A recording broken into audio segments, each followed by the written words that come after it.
આપણે એને ભૂલીએ નહીં, એને આપણે જાળવી રાખીશું. બરાબર ને? દિવસ વિશે હું એટલું જ કહીશ કે હું મારી માતૃભાષાને નમન કરું છું અને હું મારી માતૃભાષાનો ઉપયોગ કરું માતા અને બીજી બધી ભાષાઓ એ મારી માસી છે.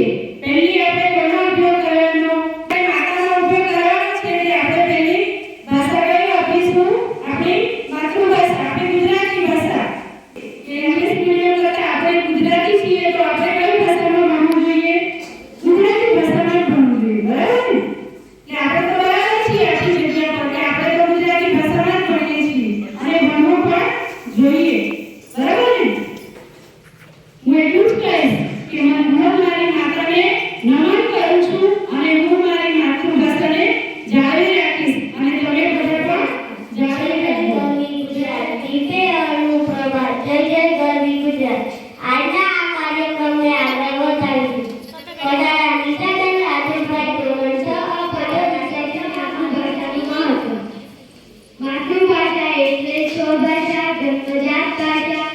આપણા ઘર કે આડોશ પાડોશમાં અને પ્રદેશમાં બોલાતી ભાષા.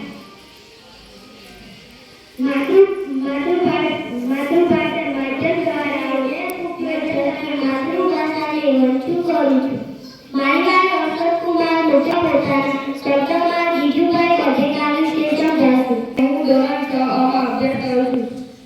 હું આજે ગીજુભાઈ ગઢેકા વિશે વાત કરીશ. તે તમે બધા શાંતિથી સાંભળો એ મારી નમ્ર વિનંતી છે. ગીજુભાઈ ગઢેકા માતૃભાષાના મહત્વ વિશે વાસ્તવ્ય રજૂ કરશું. મારું નામ મારી અધિપતિ છે. હું ધોરણ 6 અભ્યાસ કરું છું. હું આજે માતૃભાષા વિશે બોલીશ એ તમે શાંતિથી સાંભળો એ મારી નમ્ર વિનંતી. લાડનીના જળ વડે વંદન કરું છું. લાડનીના જળ વડે વંદન કરું છું. શબ્દો કાગળ ઉપર ઘસીને ચંદન કરું છું. બે ગજબ બે ગીતો પુષ્પના ચડાવી ઈ માતૃભાષાના પ્રયત્ન કરી સદા સૈન્યસી વૈભવ ગુજરાતી. મારી માતૃભાષા મને ગુજરાતી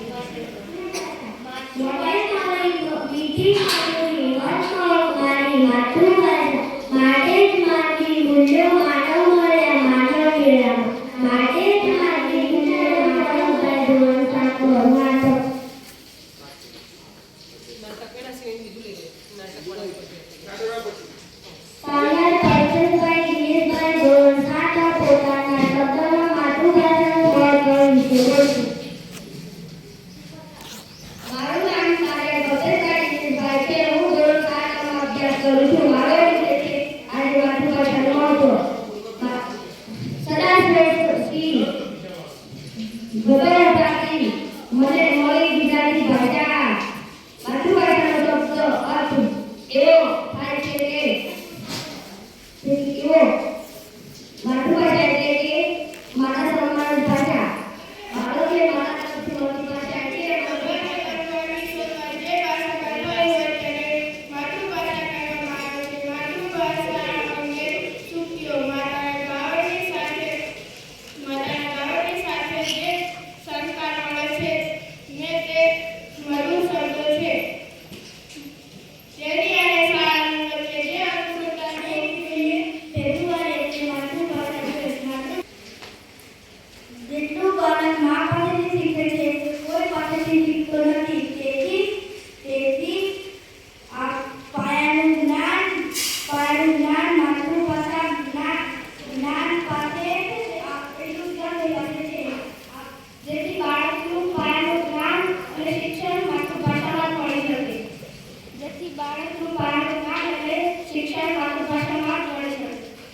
ભાષા એવું કહી શકાય.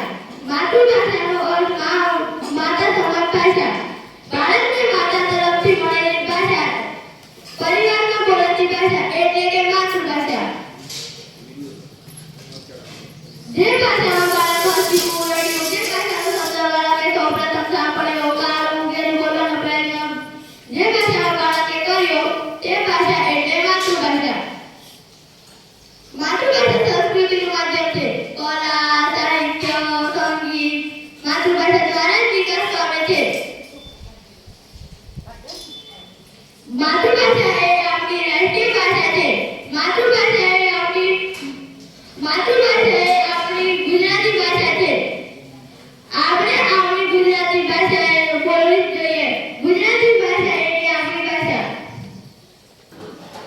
હવે તમને ખબર પડી માતૃભાષા એટલે શું?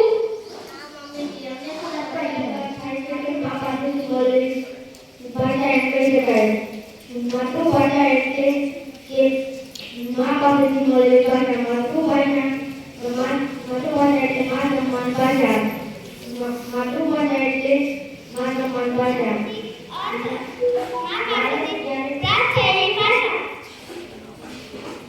માતૃભાષા એટલે ભાષા સમાન ભાષા. બાળકને બોલાતી ભાષા. ભાષા એવું કહી શકાય એટલે માતૃભાષા માતા સમાન ભાષા.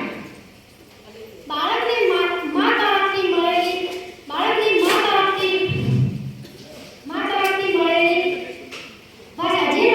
જે ભાષામાં બાળક હસી બોલાડ્યું, જે ભાષાનો શબ્દવાળાને કારકિર્દી બોલવાનું માતૃભાષા સૌપ્રથમ હું આજે માતૃભાષા વિશે બોલવાનું માતૃભાષા એટલે જન્મ સાથે પરિવાર અને સમાજ દ્વારા જે સમાજને તેને માતૃભાષા કહી. ભાષામાં બરાબર થઈ તો લોકોને કહેવું લાગ્યું છે, પરંતુ જ્યાં સુધી માતૃભાષાની શિક્ષા ના થાય ત્યાં સુધી માહિતી આવી જાય એનો અર્થ આજે કરી કરે માતૃભાષા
માતૃભાષા એટલે કઈ ભાષા? અને વ્યાખ્યાની વાત કરું, દરેક એરિયામાં અલગ અલગ બોલે એ ભાષાની વાત નથી કરતો. માતૃભાષા એટલે કઈ ભાષા? બોલ ભાઈ. માં પાસેથી શીખેલી જે ભાષા છે એ તમારી કઈ ભાષા? અહીં ઘણા બધા બોલી ગયા, બધા બોલી ગયા. દોડતા જતા હોઈએ, પડી જઈએ, આપતકાલીન સમયમાં જ્યારે આપણા ઉપર સંકટ આવી જાય એ સમયે જે શબ્દ નીકળે એ તમારી ઓરિજિનલ માતૃભાષા. આપણે બધા ગુજરાતમાં રહીએ, ગુજરાતી બોલીએ છીએ, પણ કચ્છી બોલી છે, સૌરાષ્ટ્રની કાઠિયાવાડી બોલી છે, બરાબર, અમારા ઉત્તર ગુજરાતની હ ને સ વાળી બોલી છે. તમે સુરત, વલસાડ, તાપી બાજુ જાઓ તો ડનો ટનો ટ કરે, ટમો ટ કરે, શું કરે? ટનો ટ કરે. અને આ બાજુ ગુજરાતી વડોદરાથી આ બાજુ આવવાનું ચાલુ કરીએ, નથી જવું તો કહી દે ઠીક થાય. શું થાય ભાઈ? ઠીક જવું ઠીક થાય. આ આપણી પ્રાદેશિક ભાષાઓ છે જેને આપણે માતૃભાષા તરીકે ઓળખીએ છીએ. તમને દુનિયાના ગમે તે ખૂણામાં મૂકી દેવામાં